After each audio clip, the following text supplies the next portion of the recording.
পর্ণ video দেখে যারা অভ্যস্ত, অশ্লীল, নোংরা এবং কুরুচিপূর্ণ ভিডিও দেখে যারা অভ্যস্ত, তারা নানা ধরনের সমস্যায় ভুগে থাকে। এই পর্নোগ্রাফি রয়েছে অনেক ধরনের ক্ষতিকর দিক। তারা তাদের ব্যক্তিগত জীবনে যেমনি ক্ষতিগ্রস্ত হয়, তারা তাদের বৈবাহিক জীবনে যেমনি ক্ষতিগ্রস্ত হয়, তারা সামাজিক জীবনে এবং ধর্মীয় দিক থেকেও তারা প্রচন্ড ক্ষতিগ্রস্ত হয়। এ পর্যায়ে আমরা বলবো পর্নোগ্রাফি দেখার ফলে একজন ব্যক্তি কি কি ক্ষতির সম্মুখীন হয়। সর্বপ্রথম যে ক্ষতিটির সম্মুখীন সে হচ্ছে সেটি হচ্ছে সেই ব্যক্তি তার আত্মাকে কলুষিত করে দিচ্ছে। ফলে কোনো এবাদতে সে মজা পাবে না, সে সালাত আদায় করে মজা পাবে না, সে কোরআন তেলাওয়াত করে মজা পাবে না, সে তাসবিহ করে মজা পাবে না। এবং আল্লাহ তাআলার ক্রোধ সে অর্জন করছে আল্লাহর রহমতের পরিবর্তে, আল্লাহর লানও তার উপর বর্ষিত হচ্ছে।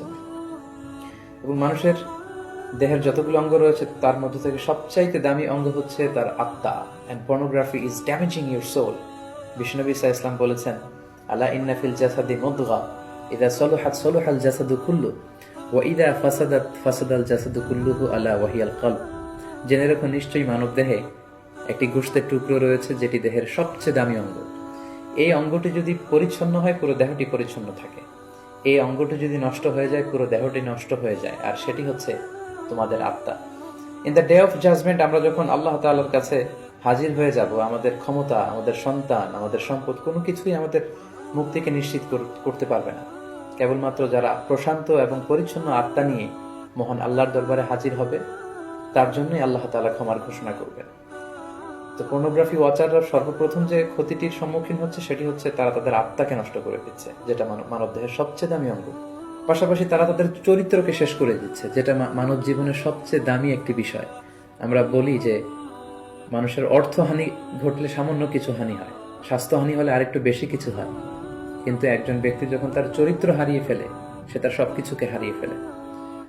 পাশাপাশি যারা পর্নোগ্রাফি দেখে অভ্যস্ত তাদের স্বাস্থ্যের মারাত্মক হানি ঘটে, যেহেতু পর্নোগ্রাফি ওয়াচাররা রাতের সময়টুকুকে বেছে নেয় গোপনে পর্নোগ্রাফি দেখার জন্য। ফলে রাতের ঘুম তাদের আর হয় না, তারা ইনসমনিয়াতে ভোগে এবং একটা বিকৃত রুচি তারা ডেভেলপ করে ফেলছে মনের অজান্তেই। মহান আল্লাহ তাআলা বিবাহের মাধ্যমে, পবিত্র বন্ধনের মাধ্যমে একজন প্রাপ্তবয়স্ক নারী এবং পুরুষ তারা তাদের জৈবিক চাহিদা মেটাবে, এটাকে আল্লাহ বৈধ করেছেন। কিন্তু বিয়ের অনেক আগেই যখন তারা এই যুগল দৃশ্যগুলো ভিডিওতে দেখে, বলে আয়াতু বিল্লাহ, নাউযু বিল্লাহ, তখন মনের অজান্তে একটা বিকৃত রুচি তারা ডেভেলপ করে। তারা তখন আর স্বাভাবিক মানুষ থাকে না, অস্বাভাবিক মানুষে পরিণত হয়। এবং পার্সোনালি আমরা অনেকের কাছ থেকে এরকম প্রশ্নও পাই যে আমি আসলে পর্নোগ্রাফি দেখতে চাই না, আমি এটাকে অপছন্দ করি, কিন্তু একবার দেখতে শুরু করার কারণে আমি এ থেকে বেরিয়ে আসতে পারছি না, আমি নিজেকে সাহায্য করতে পারছি না, এবং এই পৃথিবীর যে কোনো বিষয়ের ব্যাপারে আমি আগ্রহ হারিয়ে ফেলেছি, আমার সুইসাইড করতে মন চাচ্ছে। এরকম মেন্টাল ডিপ্রেশনেও কিন্তু তারা ভুগে থাকে।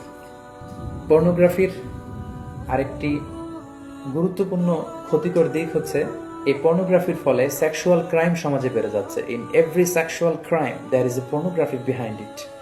কারণ মানুষ যখন পর্নোগ্রাফি দেখে এবং সেটা থেকে যখন সে স্বাদ নেয়, মজা নেয়, তখন সে তার ব্যক্তিগত লাইফে সেটাকে প্র্যাকটিস করতে চায়, যার ফলে ধর্ষণের মতো এত জঘন্য কাজকে সে বেছে নেয়, চাইল্ড অ্যাবিউজের মতো, উইমেন অ্যাবিউজের মতো জঘন্য কাজগুলোকে সে বেছে নেয়। এজন্য সমাজে যত ধরনের সেক্সুয়াল ক্রাইম দেখা যাবে, গবেষণা করলে দেখা যাবে তার পেছনে রয়েছে পর্নোগ্রাফি। যারা পর্নোগ্রাফি ভিডিও দেখে তারা দাম্পত্য জীবনে সুখী হয় না, কারণ পর্নোগ্রাফি ভিডিও দেখার ফলে একজন মানুষ উত্তেজিত হয়ে ওঠে।